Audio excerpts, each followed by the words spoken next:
So guys, kembali lagi dengan saya, Angel, di channel YouTube Larnakom.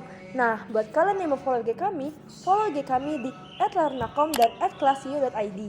Kunjungi juga website kami di www.larna.com/classio. Nah, karena subscribe itu gratis, subscribe channel YouTube kami dan nyalain notifikasinya ya. Semangat guys!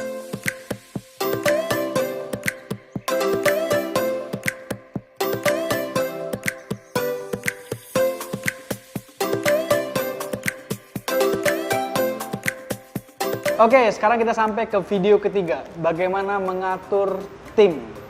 Nah, ini salah satu favorit saya teman-teman, karena baik di Laruno, baik di klien-klien saya, baik waktu bisnis yang sedang saya development, bagaimana mengatur tim ini sangat penting. Anda yang punya 10 karyawan, 15 karyawan, 20 karyawan, 100 karyawan, tentu punya kendala masing-masing dalam memanage tim. Saya dulu awal-awal juga sama, saya belajar banyak dari Pak Tung, belajar banyak dari Pak Peter untuk bagaimana memanage sebuah tim. Pak Tung total ada mungkin 200 karyawan sampai 300 karyawan lah. Nah, bagaimana mengatur tim? Nah, saya belajar dari beliau. Bagaimana mempunyai sistem yang baik dalam sebuah tim. Saya belajar juga caranya. Saya ikut kelas dari luar negeri bagaimana manage tim, bagaimana manage karyawan. Ya. Saya pelajari, saya praktekkan, dan saya ketemu 7 cara atau 7 hal bagaimana mengatur tim. Sekali lagi, Anda bisa petik beberapa hal atau Anda bisa ikuti 7-7-nya bagus. Tapi kalau Anda praktek 5, 4, it's okay. Yang penting ada perbaikan dalam tim Anda. Dan ingat sekali lagi, bukan 100% benar, bukan jurus saya juga yang benar, bukan strategi yang saya berikan ini benar. Tapi setidaknya saya share apa yang saya lakukan dan semoga bermanfaat untuk Anda.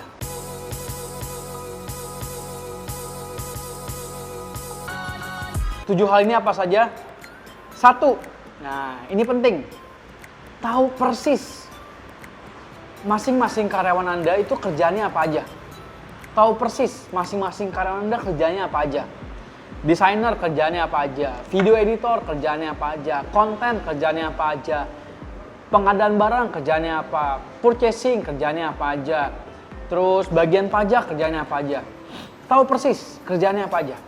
Pak, itu kan kalau karyawannya 1000 harus tahu persis 1000. Nah, kalau karyawannya banyak, Anda harus tahu persis masing-masing divisi lagi kerjain apa aja. Yang nomor 2, tahu persis divisi lagi kerjain apa aja. Divisi konten lagi ngomongin apa nih, lagi banyak ngapain nih.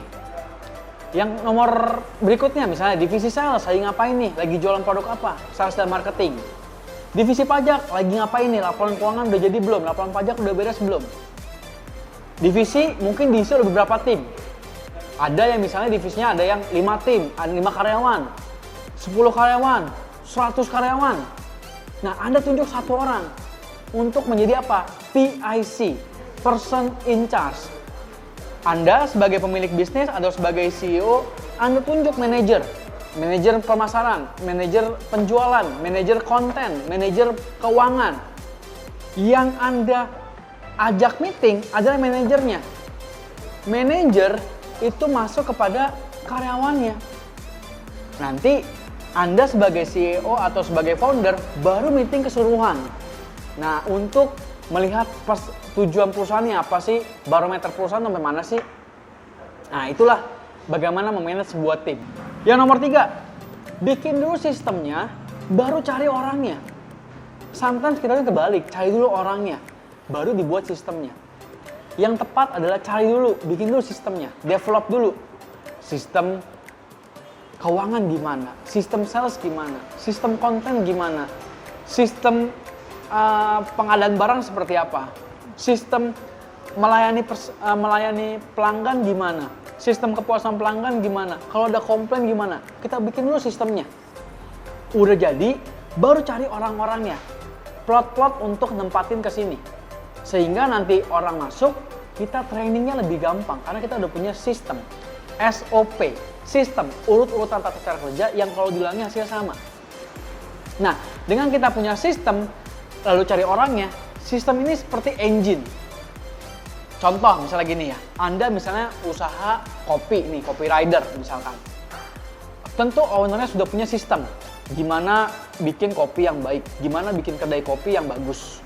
Nah, ketika sudah punya sistem ini, lalu dia mau buka cabang kedua, harus lagi nggak bikin sistem? Nggak perlu lagi, karena udah ada sistem yang satu. Tinggal duplikasi, tinggal cari orang baru di toko kedua. Toko ketiga, sistemnya udah ada, tinggal cari orang lagi. Toko keempat, tinggal cari orang lagi, dan seterusnya. Hingga menjadi franchise, hingga besar brandnya. Nah, yang penting ada kunci satu, sistemnya rapih. Buat sistemnya dulu, baru cari orang dan kembangkan, expansion. Systemize, duplicate. Nah, itu yang penting untuk kita buat sistem dulu.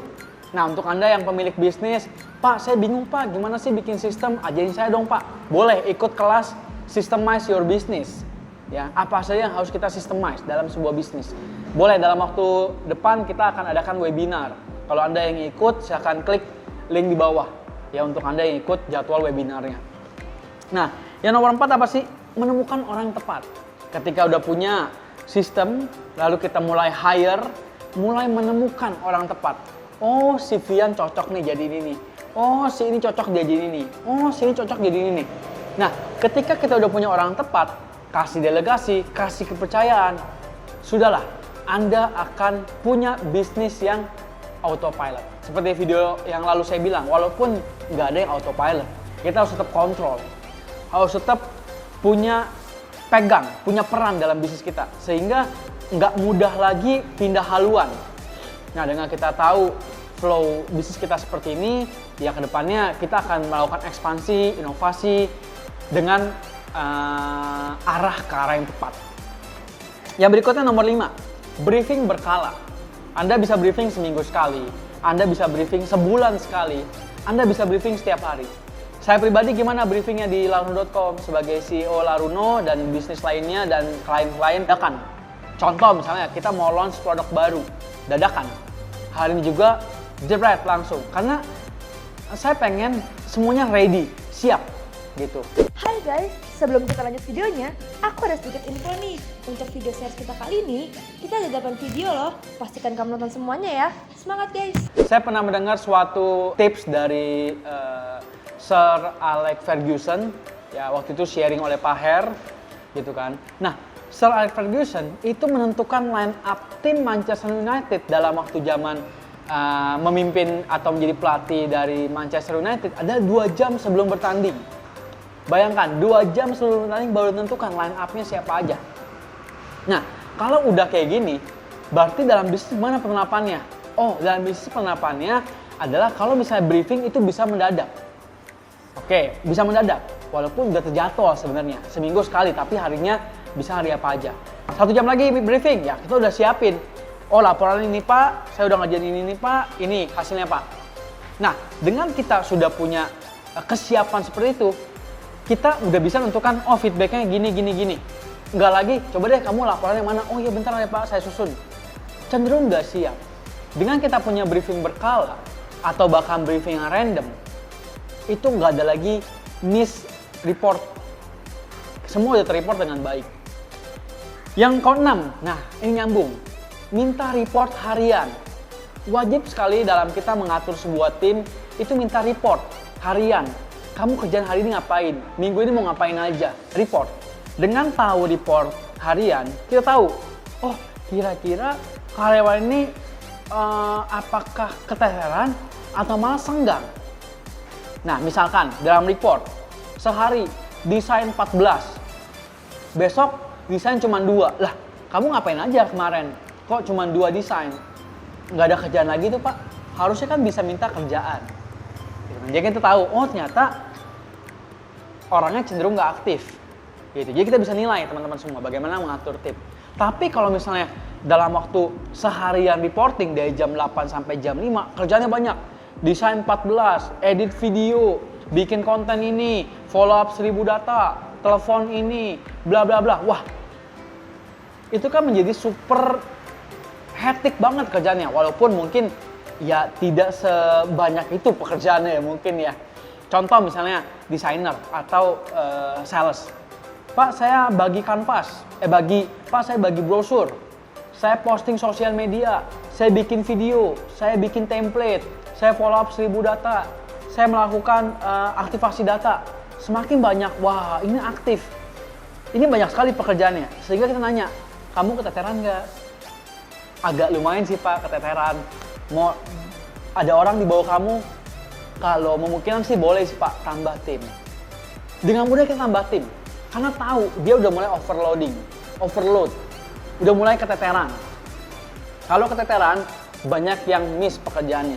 Karena dia lagi ngerjain ini, berpikir ke sana. Ya, lebih baik kita dengan tahu report harian, kita tahu maksimal dari orang ini sampai mana. Yang berikutnya, yang nomor 7, bagaimana mengatur tim.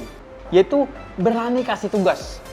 Sometimes pemilik bisnis atau CEO ataupun founder, manager, itu kurang percaya kepada karyawannya.